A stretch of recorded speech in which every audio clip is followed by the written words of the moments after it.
এই বাংলাদেশ আমরা চাই না। আমরা আমাদের ভালোভাবে পরিবেশপূর্ণভাবে আমরা যেভাবে ঢুকতে পারি বিপিএল এ, এটা বিসিবি করতে চাই।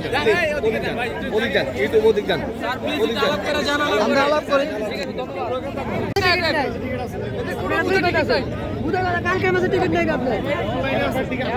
পুরা মাঠ খালি ভাই, পুরা মাঠ খালি ভাই, পুরা মাঠ খালি দর্শক জনতা। দেখেন এখানে শত শত জনতা এই জায়গায় আছে।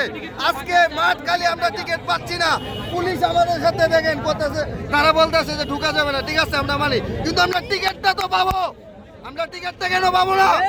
আমরা এই জায়গায় যাই, এই জায়গায় কাউন্টার বন্ধ, এই জায়গায় যাই কাউন্টার বন্ধ। 200 টাকার টিকিট 1000 টাকা। এটা কি বাংলাদেশ? আমরা কি চাই না? ওখান থেকে 2000 টাকা আমরা ঢুকতেই পারছি না। এখানে গভর্নমেন্ট টিকিট হচ্ছে, টিকিটেই বন্ধ হচ্ছে ভাই। এই বাংলার জমিনে আমি ফারুক আহমেদকে বলতে চাই, বিসিবি বস, যে আপনি পদক্ষেপ নেন। এই জনসংখ্যা যেভাবে আমরা টিকিট কেটে মাঠে খেলা দেখতে পারি, এটা আমার পথের সামনের কাছে। আপনারা এই মানুষগুলো দেখেন, এই সবাই টিকিট পেয়ে করেন ভাই। দেখেন বাংলাদেশের প্রতি ঘৃণা আসবে না কেন?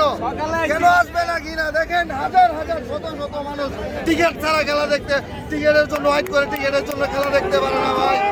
এটা তো হতাশা ভাই। আমি অনেক হতাশ। বিসিবি বস, আমরা আহমেদকে বলতে চাই, আপনি পদক্ষেপ নেন। এই যে কাউন্টারগুলো বন্ধ, কি কারণে বন্ধ ভাই? আমরা আগেও দেখছি, এই যে কাউন্টারগুলো যে বন্ধ করতো, ব্ল্যাকে টিকিট বিক্রি আগে হয়ে যায়। যারা সঠিক গ্রাহক তারা টিকিট পায় না, এটা সিন্ডিকেট হয়, তারা টিকিটটা পায় না। টিকিট ছাড়া এখানে আসলে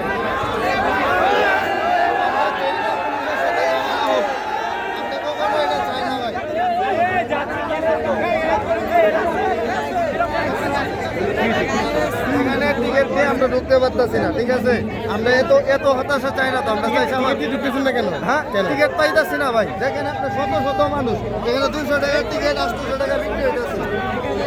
আপনি এখানে কি টাকার বান্ডেল ভাই? আমরা এখানে কি করবো ভাই? এখানে তো আমরা ব্যাগ থেকে হতাশ, আমরা অনেক হতাশ। আমরা লোক গেছে এনে কথা কইতে গেছে।